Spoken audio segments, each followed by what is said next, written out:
Baik, kita akan lanjutkan mengenai peranan TIK di berbagai bidang. Minggu lalu sudah bidang pendidikan, akan langsung jelaskan lagi sedikit mengenai bidang ekonomi.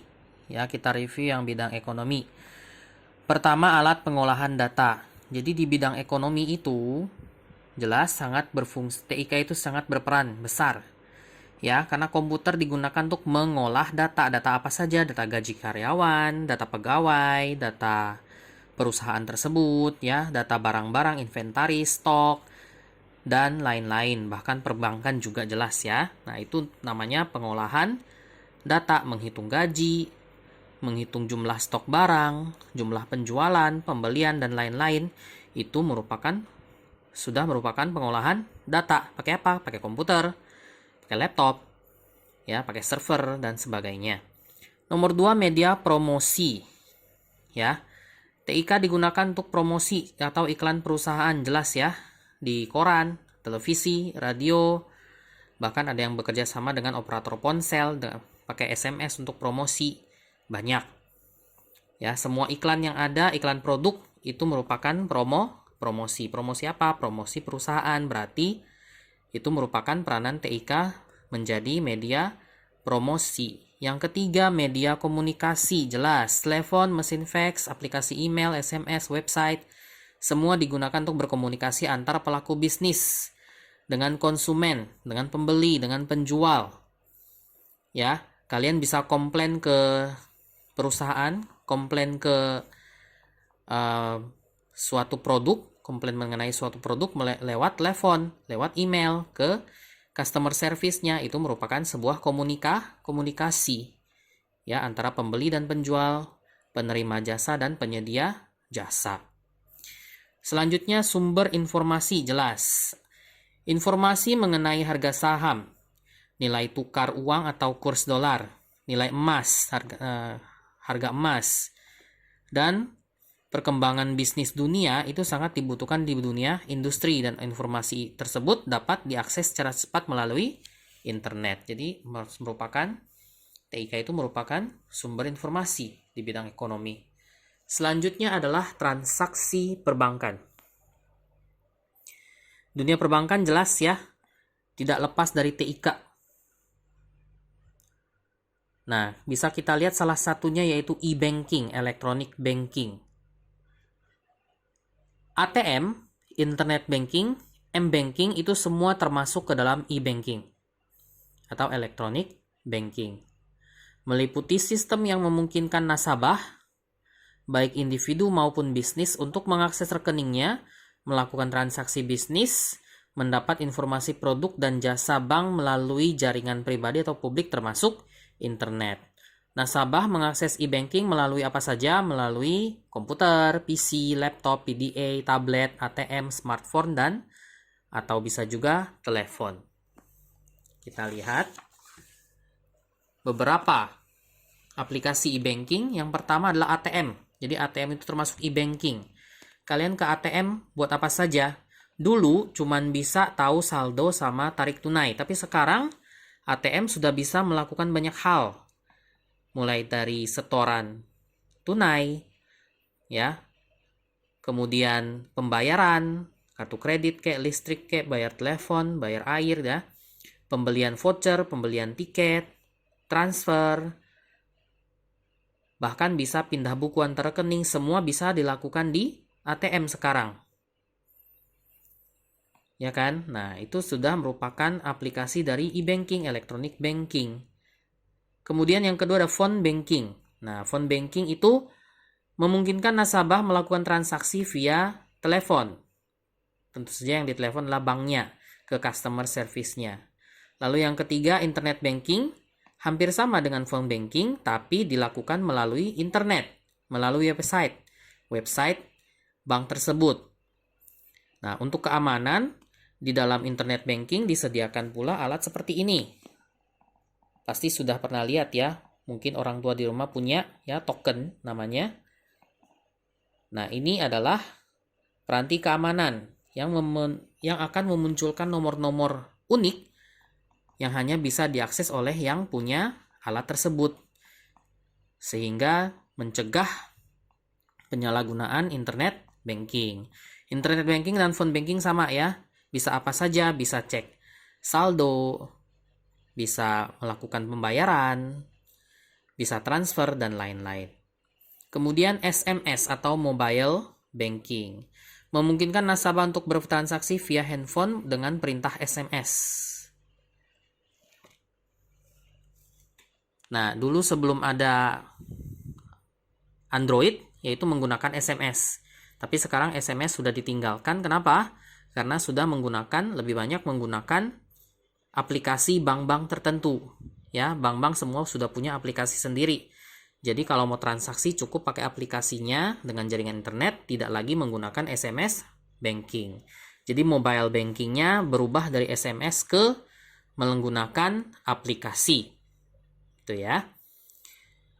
Kemudian yang B tadi A, e-banking. Sekarang B, e-commerce atau e-dagang, elektronik dagang, electronic commerce.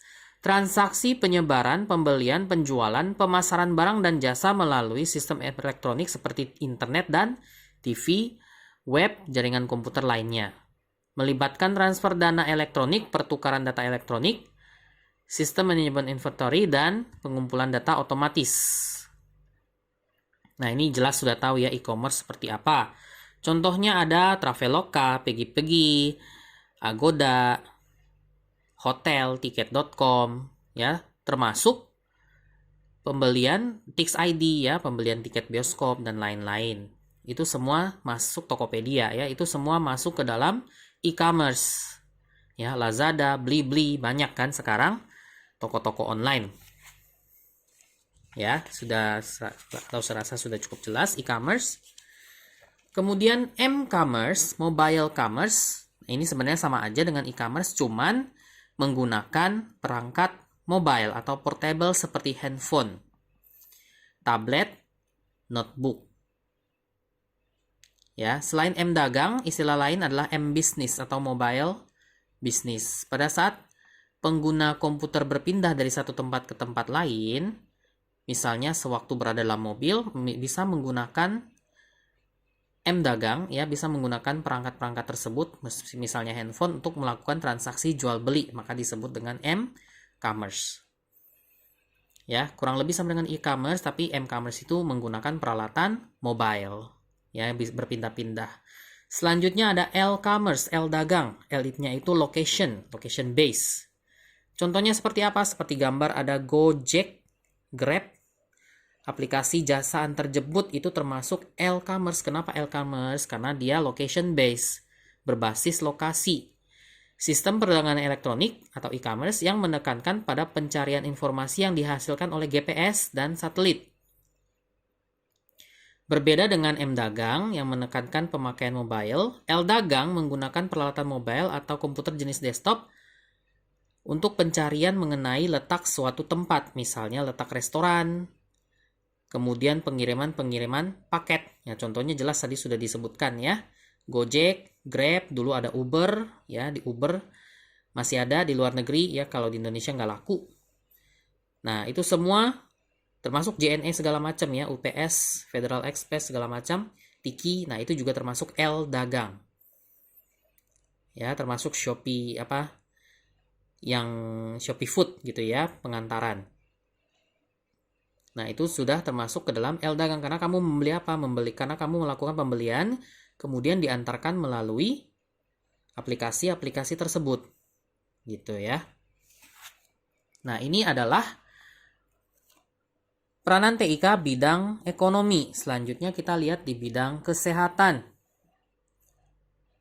Jelas, di bidang kesehatan juga memerlukan peralatan TIK. Contoh yang pertama, pengolahan data.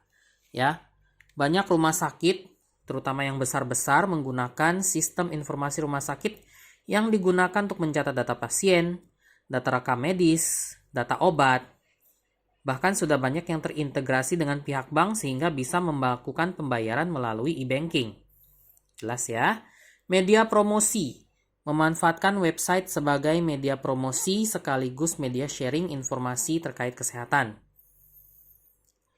Seperti yang terjadi sekarang, ya, informasi apa mengenai corona semua tersebar di website, di televisi, di koran, dia di radio. Media komunikasi. Ya, bisa menjembatani komunikasi antara dokter dengan petugas medis lainnya, kemudian dengan pasien juga. Kemudian jadwal-jadwal operasi, jadwal kunjungan juga bisa dilakukan, dikabarkan melalui media komunikasi, yaitu telepon, handphone, dan lain-lain, email gitu ya. Alat bantu diagnosis penyakit, seperti contoh mesin MRI untuk mendiagnosis penyakit pasien. Ya, CT scan. Ada juga smart card atau kartu cerdas yang untuk mengetahui riwayat pasien. Ya, jadi ada rumah sakit yang menggunakan smart card, bukan kartu berobat biasa ya, tapi kartunya sudah smart card. Di dalamnya ada data-data pasien, ada rekam medis dan lain-lain. Kemudian ada juga yang menggunakan teknologi robot untuk membantu proses operasi, misalnya pembedahan. Kemudian untuk melihat hasil pencitraan 3 dimensi dalam tubuh pasien.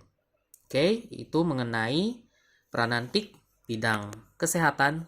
Selanjutnya adalah bidang pertahanan keamanan. Jelas ya. Di bidang pertahanan keamanan seperti apa? Kita langsung ke contohnya saja. Misalnya di bidang militer ada AWACS sama JSTARS. Itu punya Amrik. Nah, AWACS ini adalah sarana komunikasi radar dan sensor untuk mendeteksi pesawat dan senjata musuh. Nah, data-data dari AWACS akan dikirimkan ke JSTARS. JSTARS ini adalah aplikasi atau program yang memberikan sasaran dan pergerakan musuh kepada komandan pada jangkauan 155 mil segala cuaca dan dengan ketepatannya sampai 90%.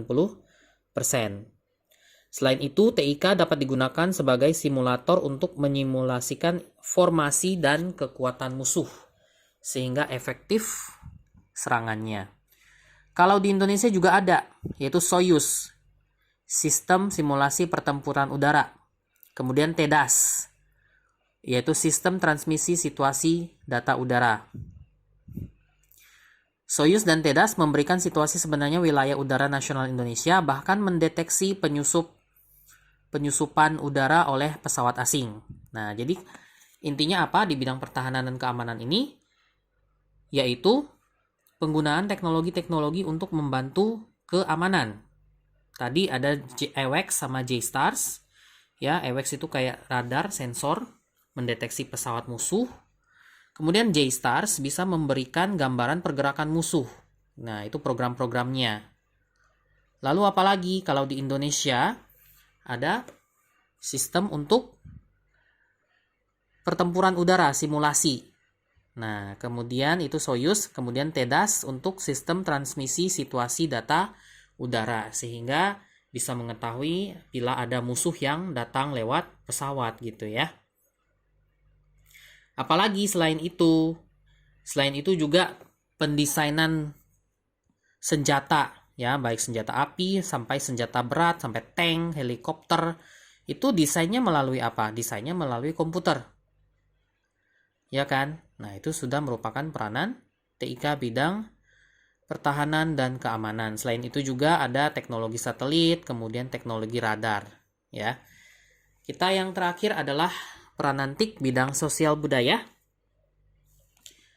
TIK sangat berperan di bidang sosial budaya.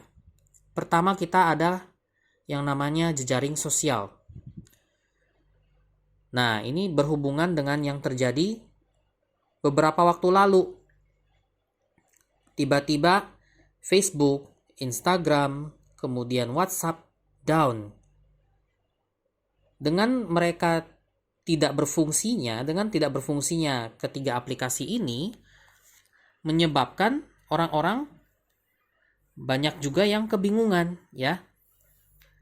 Jadi nggak bisa komunikasi dengan teman-temannya atau saudara-saudaranya di belahan bumi yang lain.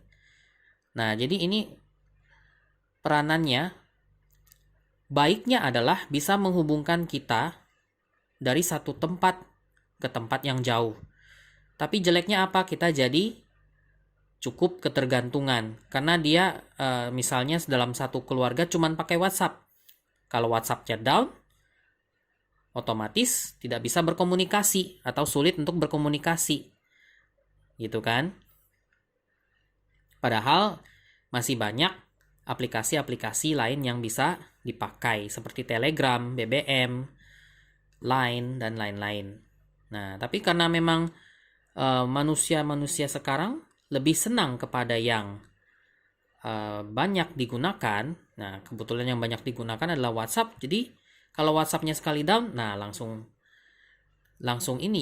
efek ke diri sendiri begitu. Kemudian yang kedua adalah untuk media komunikasi dan informasi. Ini jelas ya, penggunaan internet untuk informasi, kemudian media komunikasi juga seperti tadi ada WhatsApp, email, dan lain-lain. Yang terakhir di bidang politik pemerintahan. Pertama, pelayanan publik. Pembuatan KTP, SIM, KK, pajak, akta lahir memanfaatkan TIK seperti komputer dan jaringan internet, kemudian printer, ya, mesin fax juga dipakai. Yang kedua, media promosi atau kampanye. Jelas, internet dimanfaatkan sebagai media kampanye, misalnya saat pemilu, ya.